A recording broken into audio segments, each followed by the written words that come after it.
Bueno, sabe que fui muy inquieto en mi corazón, en mi mente, en esta semana, prácticamente, en estos últimos días, respecto de las vidas de las personas que asistimos a las distintas congregaciones, ¿no? Obviamente mi responsabilidad directa es con esta, y digo, ¿qué tan preparados estaremos nosotros? ¿Sí? Nosotros, el pueblo de Dios, ¿qué tan preparados estaremos para la venida de Cristo? ¿Sí? Algo que se habla en la iglesia, algo que se dice, algo que muy rara vez se comenta en una conversación, obviamente entre cristianos. No hacemos conocer esto a los no cristianos, tampoco es una buena táctica de evangelismo el decirles, Cristo viene y te vas a ir al infierno, ¿sí? Pero digo nosotros los cristianos, ¿qué tan preparados estaremos para estas dos instancias que tienen un mismo propósito? La una es cuando Cristo venga por su iglesia, o la otra es que Dios nos mande a llamar anticipadamente a su venida me refiero, ¿no? Porque nadie tiene la vida comprada.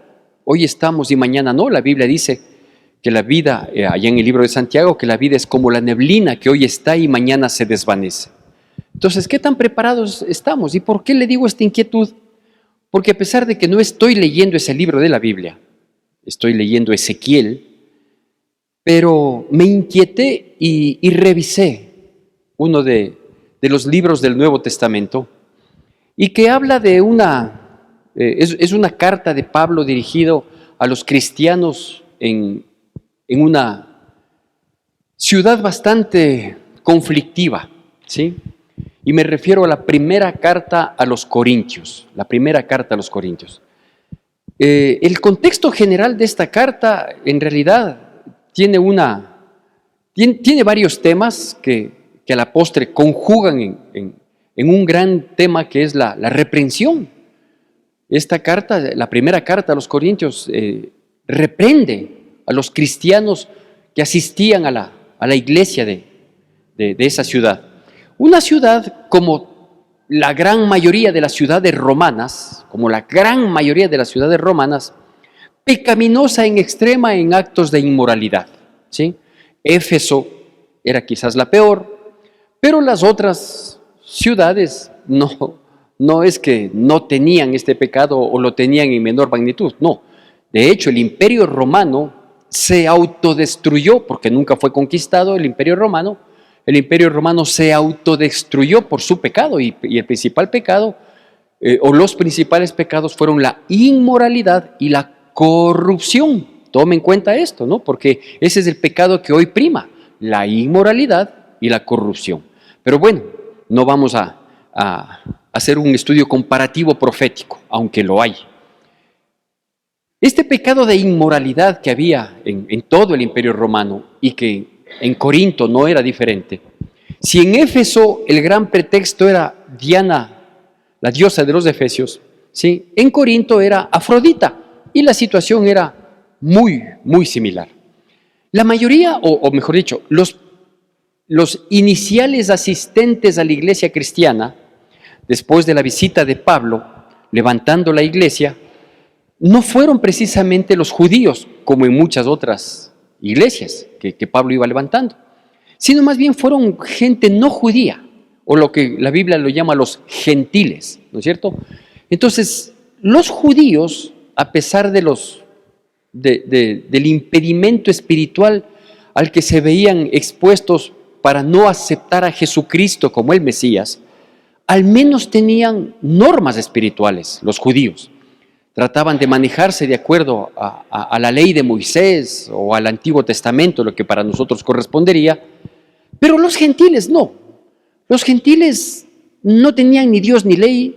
Los gentiles vivían en la inmundicia de sus preceptos, de sus conceptos, vivían en la perversidad de su corazón, y esto un poquito dificultaba el que ellos acepten cuanto antes, acepten rápidamente una transformación de vida. Entonces este era un proceso que terminó siendo un proceso no solo medianamente largo, sino un proceso difícil por la dureza de su corazón y por el libertinaje con el que manejaban su vida. Esa dureza de corazón y ese libertinaje con el que manejaban su vida se ve reflejado en las reprensiones que habla Pablo, ¿no? en la primera carta de Corintios. Por ejemplo, comienza diciéndoles, llamándoles la atención, y dice, oigan, ¿por qué tienen conflicto entre ustedes? Yo he sabido que ustedes tienen mucha confrontación unos con otros, y algunas de esas confrontaciones inclusive son por asuntos, entre comillas, espirituales, diciendo que yo soy de Pablo, yo soy de Silas, yo soy de no sé qué. Entonces dice, por favor, no, o sea, Cristo es el centro de nuestras vidas. Hay reprensiones en cuanto a la idolatría, por ejemplo, que ellos, habiendo sido muy idólatras, con todos los rituales que eso implicaba, ellos seguían manteniendo esa ritualidad bajo cualquier pretexto, pero seguían manteniendo esa ritualidad de idolatría y seguían perseverando y asistiendo a las fiestas idolátricas que terminaban siendo tremendamente pecaminosas, ¿no? Pero quizás el que más destaca, el pecado que más destaca de la iglesia cristiana de Corinto, no estoy hablando de la ciudad de Corinto, no estoy hablando de los ciudadanos de Corinto, estoy hablando de la iglesia cristiana de Corinto, ¿sí? ¿Por qué insisto en esto? Porque esta es una carta a ellos. Pablo les manda la carta a ellos. Se presume que esta carta fue escrita desde Éfeso en los 3 años más o menos que Pablo pasó en Éfeso. Le llegan las noticias del comportamiento de la gente en la iglesia cristiana de Corinto. Entonces esas noticias tristes de desatinos de la gente es lo que motiva a Pablo escribir esta cartita y reprenderles, ¿no? Digo, de entre todos los desatinos, los pecados que cometen los cristianitos de Corinto, hubo uno que fue escandaloso, ¿sí? O que debería haber causado escándalo y que fue de conocimiento público. Sin embargo, pues parece que no pasó absolutamente nada. En el capítulo 5 de Primera de Corintios, no hace falta que lo vea, porque vamos a ir al capítulo 6 en nuestro texto, pero en el capítulo 5 se relata este acto de inmoralidad terrible, ¿no? Se dice que toda la iglesia conoció que un hombre se metió en intimidad con la mujer de su padre, o con la madrastra, si es que cabe el término. Y esto fue conocido por la iglesia y pues ya, ¿no? Así se dan las cosas. A veces se falla, porque nadie es perfecto, porque así como hay errores de una naturaleza, hay errores de otra. Y pues a este hermanito, entre comillas, le pasó esto, ¿no? Que tuvieron química con la mujer de su papá, que no era su madre, ¿sí? Y terminaron pecando, terminaron fornicando, terminaron adulterando la mujer de su padre, solo que tristemente lo hizo con el hijo de su esposo. Algo que termina siendo extremadamente reprochable, abominable, lo llama la palabra de Dios. Pero para ellos fue una situación que se dio, que demuestra esto, que habían muchos otros casos de inmoralidad similares o entre comillas menores. Yo sé que no hay menor ni mayor, pero ante el criterio y la apreciación de mentes cauterizadas, además, sí, a lo mejor lo apreciaban de esa manera. Entonces dice, sí, es que ella le coqueteaba, y él es hombre, ¿no? ¿Qué puede hacer? ¿Sí? No, es que él por naturaleza es así coqueto, pero ella cedió, porque el hombre llega hasta donde la mujer permite, ¿sí? Porque el hombre propone y la mujer dispone. Entonces, ese comportamiento que tenían los hermanitos de la iglesia, que no había un cambio, no había una conversión. Esa es la palabra que define perfectamente las personas que hemos nacido de nuevo, que hemos dejado que el viejo hombre muera, ¿sí? Y se manejaba, digo, en la iglesia esas actitudes y muchas otras. Por ejemplo, habían discrepancias que tenían los los miembros de la iglesia, unos con otros, porque además había mucha familiaridad en esa iglesia, habían discrepancias, y en esas discrepancias, por ejemplo, en vez de solucionar como se solía decir, con santa paz, en vez de procurar una mediación de alguien con autoridad espiritual, para que trate de poner las cosas en orden y que esto no sea motivo de escándalo afuera de la iglesia, ¿sí? No, ellos inmediatamente acudían a los tribunales de gente impía, de los gentiles, y ahí se confrontaban, era terrible. Entonces, frente a esta situación, Pablo les escribe, les dice: oigan, ¿no hay alguien en la iglesia que tenga autoridad espiritual, que pueda ser una persona sabia? ¿No son ustedes cristianitos? ¿No deberían más bien ustedes, por último, vea, con el propósito de solucionar las cosas o de ponerle un fin, ¿sí? ¿No deberían, por último, sufrir el agravio, ¿ya? Y tratar de, vea, ceder? Porque las cosas se solucionan cediendo. O sea, nadie pretenda solucionar algo en su vida manteniendo su postura necia, negligente, ¿sí? Prepotente muchas de las veces, y ya, o sea, las cosas solucionan si es que yo me salgo con la mía, y si no, pues vas a ver a dónde vamos a llegar. No es así. ¿Dónde está la paz? ¿Dónde está la tranquilidad? ¿Dónde está la humildad, la sencillez, el amor al prójimo? O sea, cero, ¿no? Entonces, frente a esta situación, digo, Pablo les escribe toda esta carta, que ya, insisto, es una carta que contiene más reprensión que instrucción. No obstante, hay esta dualidad, ¿sí? Porque es la primera carta a los Corintios, por ejemplo, en la que se habla de un capítulo poéticamente, inclusive, aparte de espiritualmente, poéticamente maravilloso, como es el capítulo 13, que habla del amor, ¿sí? Imagínense, en esta, dirigido a un pueblo tan pecaminoso, dirigido a un pueblo tan perverso, tan inmoral, tan corrupto, y les habla del amor. ¿Por qué? Porque es la propuesta de parte de Dios, ¿no es cierto? O sea, estamos mal, somos pecaminosos, somos corruptos, somos mal hablados, somos malgenios, somos chismosos, somos maledicientes, somos defraudadores, somos fornicarios, somos adúlteros, somos esto. Oiga, apelemos al amor de Dios y al amor al prójimo. Esa es la propuesta del capítulo 13, por ejemplo, dentro de la carta de los Corintios. Pero yo quiero que vayamos, por favor, al capítulo 6 de Primera de Corintios, capítulo 6 de Primera de Corintios, y voy a leer unos pocos versículos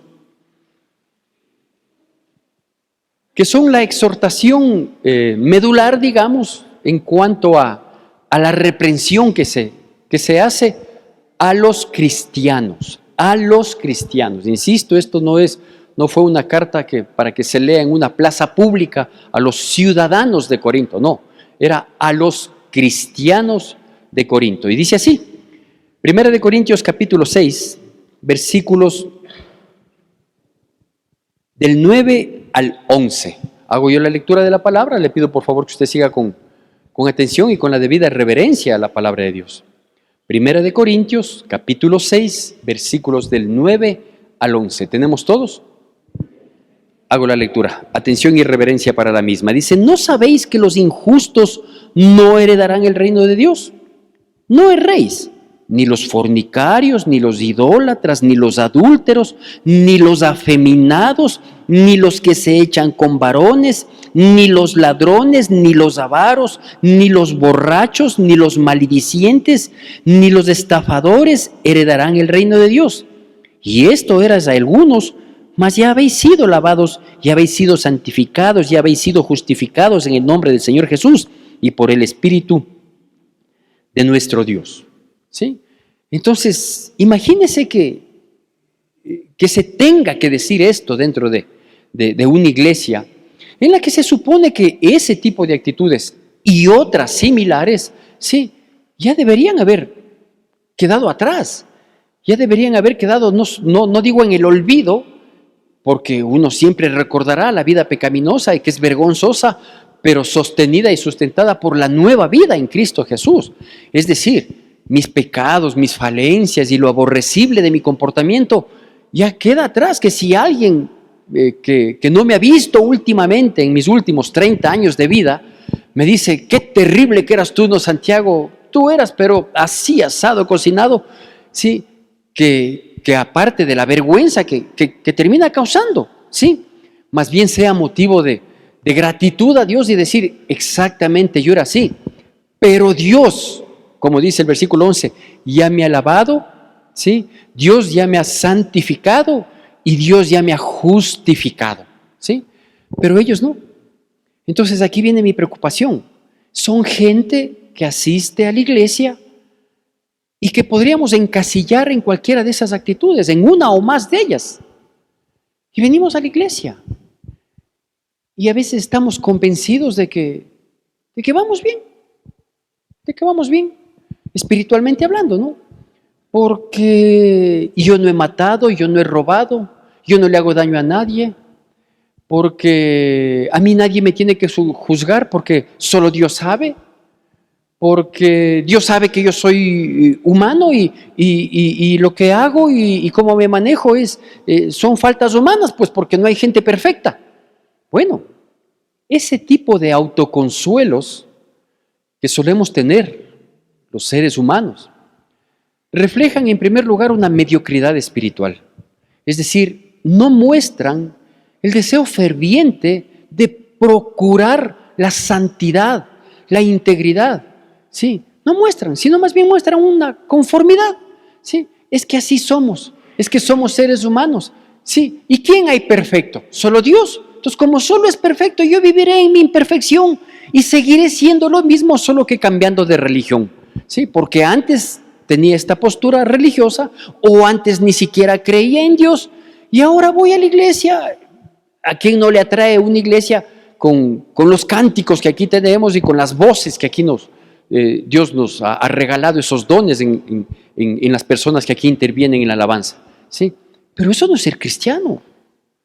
Eso no es ser cristiano, el asistir a una iglesia que se dice cristiana, en donde se predica la palabra de Dios, y obviamente yo puedo garantizar que así es porque yo soy el pastor, pues yo soy el que predico, yo sé lo que predico, yo sé que mantengo sana doctrina, pero el hecho de que asistamos a una iglesia no nos hace cristianos, para nada, para nada. Y por eso la palabra de Dios, hay ahí unas dos palabritas que me dieron inclusive el título del tema de esta mañana, que son claves. ¿Sí? En el versículo 9 dice, ¿no sabéis que los injustos no heredarán el reino de Dios? Y ahí vienen esas dos palabritas, dice, no erréis. Es decir, no te equivoques. ¿Sabe cómo le llamé a esta prédica? A esta prédica le llamé, no te equivoques, endereza el camino. No te equivoques, endereza el camino. Porque yo me temo que de entre los cristianos, y no estoy hablando únicamente de nuestra congregación o de nuestro ministerio, sino de la gente que a veces uno se encuentra, ¿no? En la vida, ve yo, ¿cuándo fue? La semana anterior. Estaba en el centro comercial y estábamos haciendo cola para pagar. Todos estábamos haciendo cola. Y viene una persona y se para adelante y cuando se desocupó una caja, pues se pasó a la caja. Y eso causó malestar en todos los que estábamos haciendo cola. Entre esos yo, a mí me fastidia ese tipo de situaciones. Y cuando se da la vuelta esta persona que prepotente y abusivamente fue y se puso ahí, se da la vuelta y me dice, pastor, qué gusto, ¿cómo está? Que Dios le bendiga. ¡Qué vergüenza! ¡Qué vergüenza! Hubiera preferido que no me vea en realidad. Ya, y que la prepotente ya llegue y pase, ¿no? Pero después del malestar que causó su actitud abusiva, se da la vuelta y me reconoce. Pastor, no es de aquí de la congregación, gracias a Dios, ¿sí? Porque si no habría hecho lo que la palabra de Dios nos sugiere, o quizás no nos sugiere, sino nos manda que hagamos, ¿no? Con este perverso que se metió con la mujer de su padre, en el capítulo 5, Pablo concluye, o mejor dicho, antes de concluir, Pablo dice, no, yo no les he dicho, dice Pablo, les escribe, dice, yo no les he dicho que ustedes no se lleven con fornicarios, adúlteros, idólatras, borrachos, hechiceros, etcétera, etcétera, etcétera. Yo no les he dicho que no se lleven, porque a ellos hay que iluminarles, pues, porque a ellos hay que predicarles, porque a ellos hay que ganar sus almas. Lo que yo les he dicho es que con los que diciéndose hermanitos y hermanitas tienen ese tipo de actitudes, con ellos ni siquiera salgan a comer, ni siquiera saluden. Porque claro, de la puerta para afuera, claro que vamos a encontrar idólatras, hechiceros, borrachos, adúlteros, estafadores, ladrones, sinvergüenzas, fornicarios. Claro que vamos a encontrar. Y a ellos hay que ganarles para Cristo. ¿Sí? Pero lo que no es posible es que de los que asistimos, de los que venimos, de los que nos decimos cristianitos, haya de en medio de nosotros ese tipo de comportamientos. Dice, con ellos ni siquiera te acerques. ¿Sí? Y termina diciendo, creo que en el versículo 13, creo que es del capítulo 5, dice, a ese perverso, sácale de aquí, échale de aquí. Entonces yo veía eso y digo, a veces estamos tan oscurecidos en el entendimiento del manejo de nuestra vida cristiana, porque imagínense que yo le diga a una persona que diciéndose hermanito o hermanita, tenga un comportamiento inapropiado y que ya está muchos años en el Evangelio y mantenga esa actitud, una actitud pecaminosa, deliberadamente pecaminosa, y que yo le diga, ¿sabe qué? Le voy a rogar que ya no venga, no le voy a permitir la entrada a la iglesia. Ah, ¿qué es la iglesia suya, pastor? ¿Qué? ¿Usted es el dueño? ¿Usted es el que manda al infierno y al cielo? ¿Qué se cree más, con mayor autoridad que Cristo Jesús? Y si se enteraran otras personas de la iglesia, no, pues el pastor le cierra la puerta al pecador, él debe ser perfecto. Cuando Pablo está recomendando ahí, no, dice, al perverso ese, échale, bótale. No puede seguir asistiendo a la iglesia esa persona. Sí, digo, Dios mío, ¿qué tan orientados estamos todos? Ya como pueblo que asiste, ya como personas que servimos a Dios. Claro, yo a las personas que se comprometen en un servicio a Dios, sí les hablo claro de que si es que alguna cosa está mal, pues tendrán que entrar en disciplina. Pero esos son los que tienen algún compromiso de servicio con Dios. Y al que no, le dejamos que siga manchando la imagen de la iglesia de Cristo, que debe ser santa, pura, porque Cristo está por venir para vestirla de lino fino, blanco y resplandeciente, como dice Apocalipsis, y como de bonita manera hay muchas canciones que hablan al respecto. Dios quiere santificar su iglesia. ¿Sabe qué es santificar? Que ya le voy a explicar las tres situaciones que se dicen en el versículo 11. Santificar dice separarles del mundo. Eso es ser santo, ser separado para. Pero si hay alguien que tiene comportamiento mundano y que sigue en la iglesia, pues hay que separarle. Hay que separarle. Porque va a causar una mala impresión. Porque va a atentar contra la imagen de la iglesia, no de la congregación, del Centro de Adoración Cristiana, cuyo pastor es el pastor. No, no, no. No se trata de que aquí vamos a estar solo los que hacemos quedar bien, no. Se trata de que somos parte del cuerpo de Cristo, somos parte de la iglesia, la cual Cristo va a venir por nosotros. Y va a venir por una iglesia santa y sin mancha.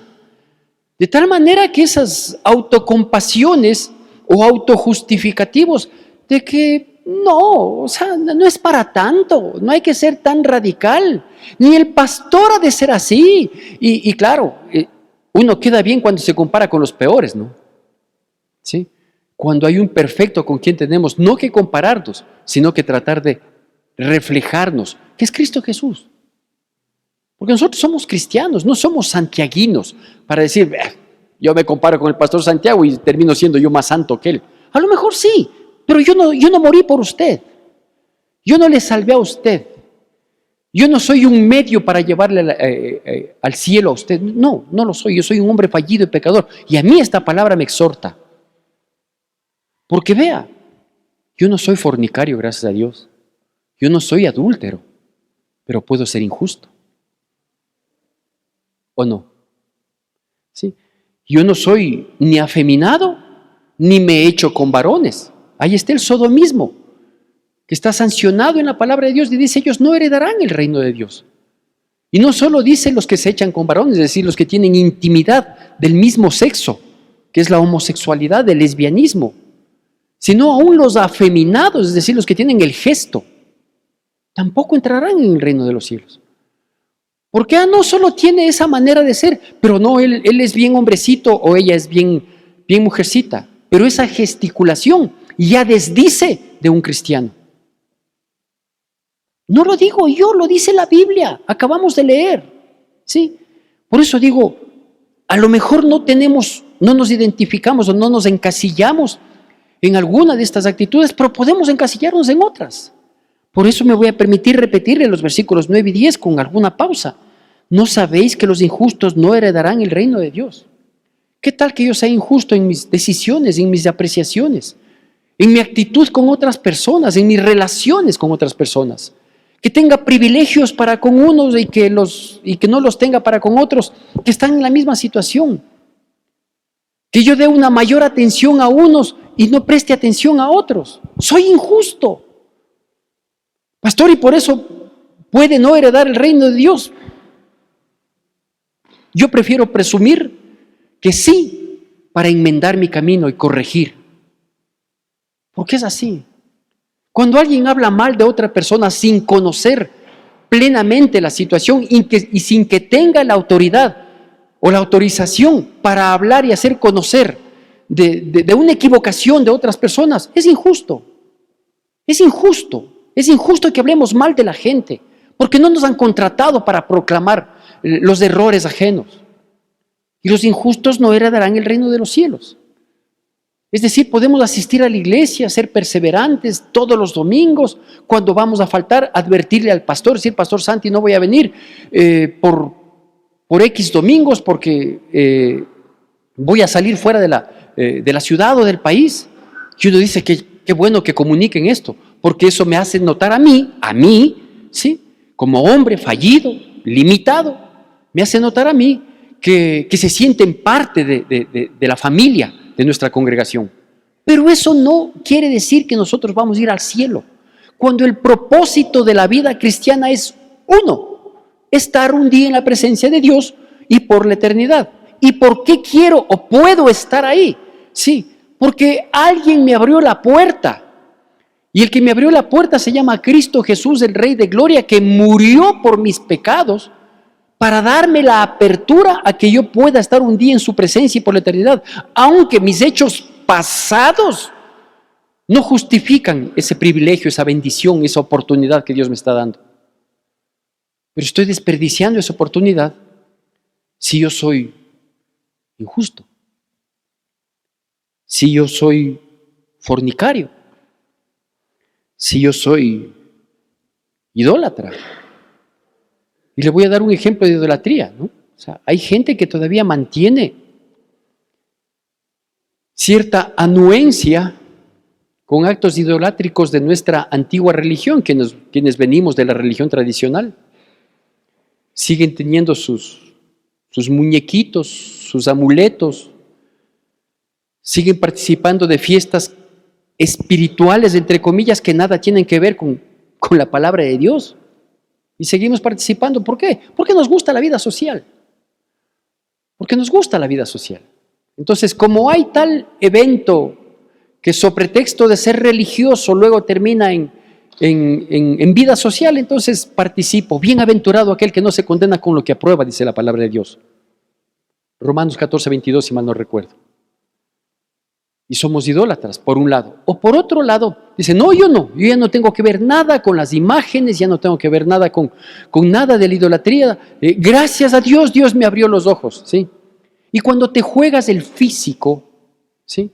Por tu equipo preferido, eso es idolatría también. O no tenemos equipos en la costa y en la sierra que son los ídolos. Y muchas veces tenemos actitudes que nos desmerecen como seres humanos, mucho más como cristianos, en pos de nuestro equipo, ¿no? Vea, a mí me llegó hace algunos años, una persona me dijo, Pastor, ¿usted hincha de qué equipo es? Le digo, de ninguno. Ni de la selección, porque uno más lo que pone esperanza y el rato del rato hacen un penal. Como yo dije, yo no vivo de la selección y no sé si la selección viva de mí.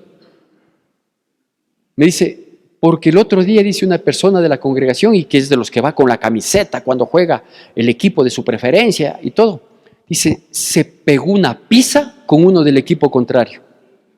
Quien se juega el físico por su equipo es un idólatra.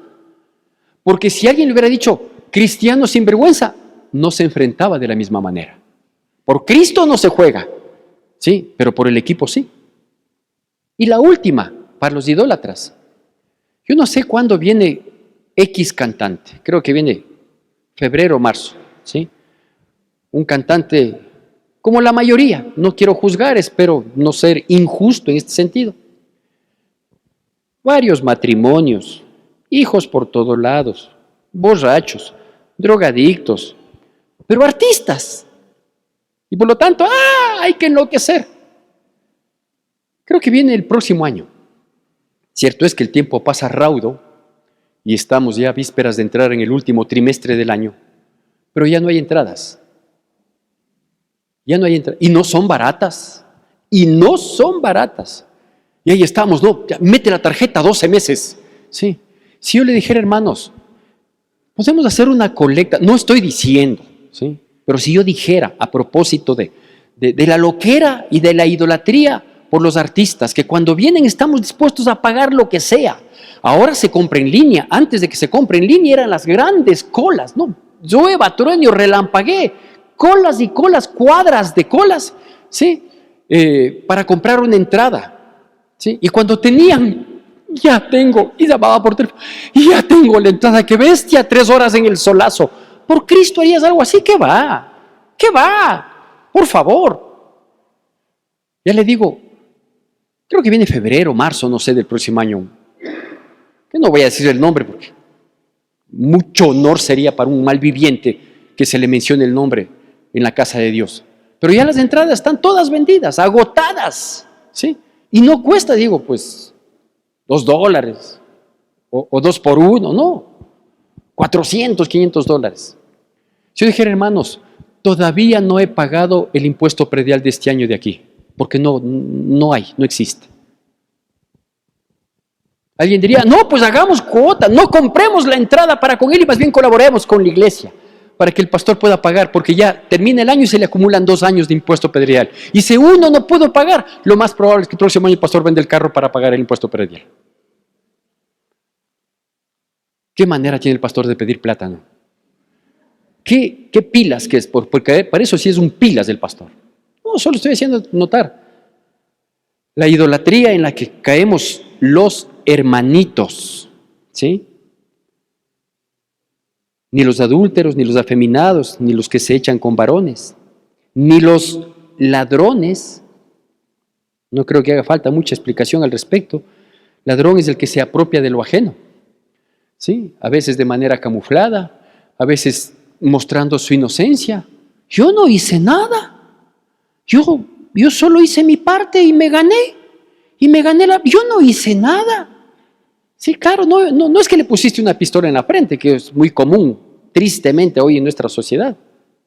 Yo sé que el que me robó el celular el día lunes, al robarse porque me robaron el celular, y aprovecho para decir esto, abro paréntesis. Si hay algunas personas que recibían los mensajes diarios y no los están recibiendo, acérquese nuevamente conmigo para que me mande un mensajito y yo volver a ponerle en las listas de difusiones, porque cierto es que se recuperó alguna información, pero veo que algunos contactos se me han borrado. Entonces, si quiere seguir recibiendo los mensajitos, pues me avisa para volverle a poner, sea en las listas de difusión o en alguno de los chats de la iglesia. Entonces digo, yo sé que la persona que me robó el celular se va a ir al infierno, si es que tiene la costumbre de hacerlo, sí. Quizás al robarse el celular ungido que yo tenía, sí, a lo mejor se siente redarguido y cambia su vida. Y acepta ser lavado, ser santificado y ser justificado. Qué terrible, ¿no? Ni los avaros, esos que no comen un huevo porque les toca botar la cáscara, que jamás aportan con nada a nadie, esos que no aportan nada a nadie. No, esto es mío y allá. Si es que hay necesidad, no es mi problema, ¿no es cierto? Ni los borrachos, y permítame hablar al respecto, ¿sí? Borracho no es la persona que cada vez que toma se le borra la película. No. ¿Sabe quién es borracho? Borracho es la persona, o alcohólico, es la palabra un poco más técnica, ¿sí? Es la persona que cuando tiene oportunidad toma, sea cada 3 meses, cada 6 meses, cada 15 días o cada semana. Es el que nunca le dice no a un traguito. Ese es el alcohólico, que de ahí hay otros grados mucho más críticos, mucho más graves, sí, pero ese es el borracho. Entonces, borracho no es que, no, pastor, yo sí me pego mi biela, yo sí, a veces, para que baje la comida. Antes se decía, para matar los bichos. No, yo sí me pego así, pero es muy de vez en cuando y nunca termino arando. No necesariamente. Sí, borracho es el que cuando tiene la oportunidad no la desaprovecha. ¿Sí? Y quienes dicen, no, menos mal que bueno que el pastor nos aclaró esto, porque yo el otro día sí me negué porque estaba con pastillas. Ese es un borracho cohibido. ¿Sí? Pero es borracho. Ni los, ni los malidicientes. Es el que habla mal. Ese es el malidiciente, el que habla mal. Si le ves a tal persona, sí, qué bestia cómo se viste, no. Si le ves a otra, sí, marido ha de estar buscando. Si le ves al día, oiga, todo critican, todo juzgan, todo ven mal. Sí, no hay nada que les agrade excepto que venga de ellos mismos o de gente que ellos aprecian, que hoy les aprecian y mañana vaya a saber qué puede pasar. Es el malediciente, es el que siempre habla mal. Aquí también están metidos los negativos, los que no, uy, terrible, todo le ven mal, sin darse cuenta que la mayor cantidad de maldad está en sus propias vidas y por eso no heredarán el reino de Dios. A mí me asustaba hace muchísimos años y hoy me asusta mucho más. Cuando yo no era pastor y asistía fielmente los domingos y mi pastor a veces, topando ciertos temas, decía, ustedes, hermanos, no saben cuánta sorpresa va a haber de muchos que fielmente han permanecido en la iglesia y cuando Cristo venga van a quedar sentados en la iglesia. Yo decía, no es posible. ¿Cómo va a creer el pastor que la gente que venimos, haya gente que se quede y no se vaya con Cristo Jesús? Pues ahora yo lo creo, con tristeza, con dolor, pero lo creo. Ni los estafadores, los que hoy se llaman pilas, ¿sí? Porque si las cosas no se hacen por la derecha, si no se hacen con honradez, con pulcritud, con transparencia, se llaman estafadores. No es que yo soy pilas, no, porque el vivo vive del tonto y el tonto de su trabajo, no. El tonto que está autoengañado pensando que porque es pilas, ¿sí?, puede perjudicar a otras personas, sacar un beneficio adicional, a veces hasta pisoteando a otros, perjudicando a otros, diciendo, yo no le obligué, yo no le dije, yo no le puse una pistola en la frente, pero las acciones y las omisiones que deliberadamente hacemos para beneficiarnos nos hacen estafadores. Y los estafadores tampoco heredarán el reino de los cielos, ¿sí? Y así hay muchas otras cosas más que aquí no están dichas porque no es una lista taxativa, como por ejemplo los que mantienen constantes envidias, contiendas, rencores, enemistades, y allá en Apocalipsis 21:8 se suma una más a la lista, cobardía. Es más, encabeza la lista de los que no heredarán el reino de Dios en Apocalipsis 21:8. Dice, los cobardes, entre otros, no heredarán el reino de los cielos. ¿Sabe quiénes son los cobardes? Los que niegan a Cristo Jesús en su vida, los que se camuflan, los que tienen un cristianismo camuflado. Cuando Jesús fue muy claro, dijo, si ustedes me confiesan delante de los hombres, yo les confesaré delante de mi Padre. Pero si ustedes no me confiesan, yo tampoco les voy a confesar. Y el que no confiesa ser cristiano, porque quiere seguir teniendo la vida mundana, porque quiere seguir hablando tonteras, porque quiere seguir manteniendo el vocabulario, porque quiere seguir siendo adúltero, porque quiere seguir viendo pornografía, porque quiere seguir siendo lo que toda la vida fue y que ni el cristianismo le ha cambiado, ¿sí? Entonces, ese que se camufla, ¿sí? Aquí es, hermanito, que Dios le bendiga, pastor, aleluya, gloria a Dios, arrapacachata, hasta en lenguas hablan los desgraciados de... ¿Sí? Pero afuera no, afuera son igualitos, ni se les nota que son cristianos. Esos son los cobardes, esos son los cobardes.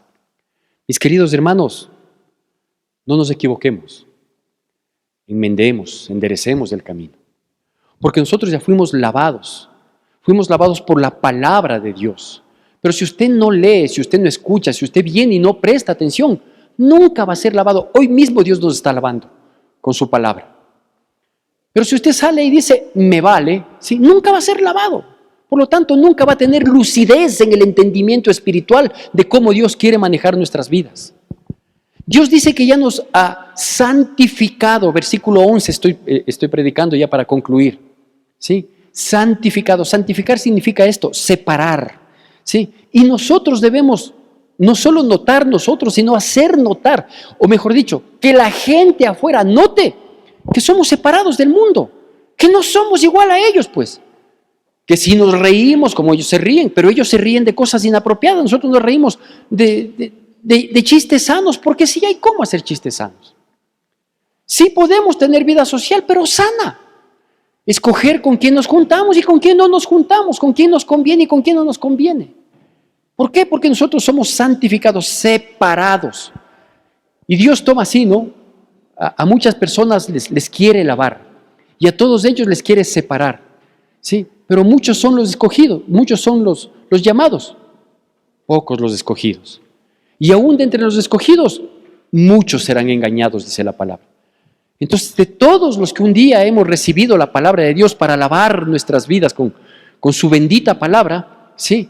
No todos terminan siendo separados para Dios, santificados. Y aquí viene la última parte, ¿no?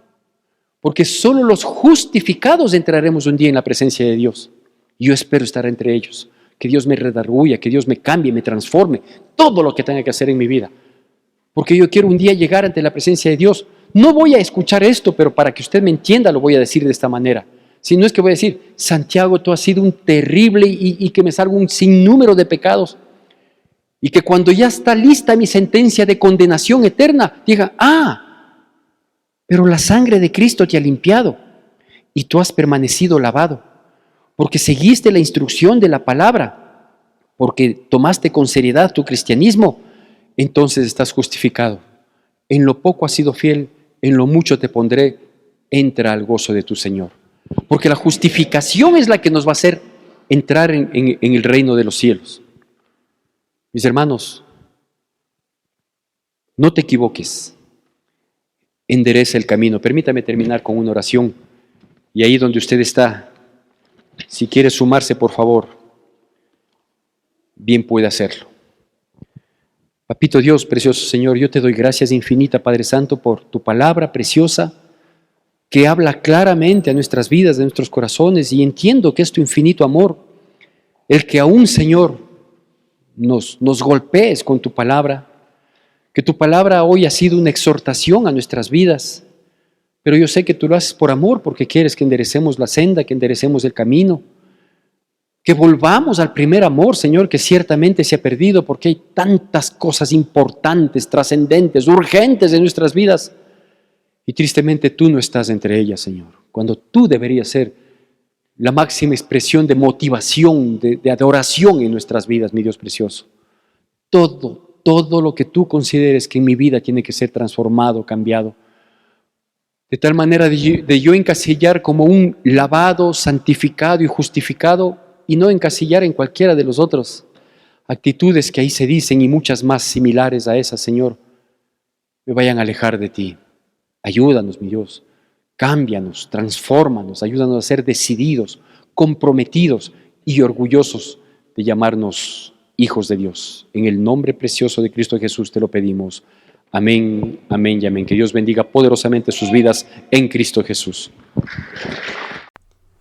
Que la gracia de nuestro Señor Jesucristo, el amor de Dios nuestro Padre, la comunión y consolación de su Santo Espíritu sea con todos y cada uno de nosotros, y el pueblo de Dios, que es el pueblo más feliz sobre la faz de la tierra, dice: Amén.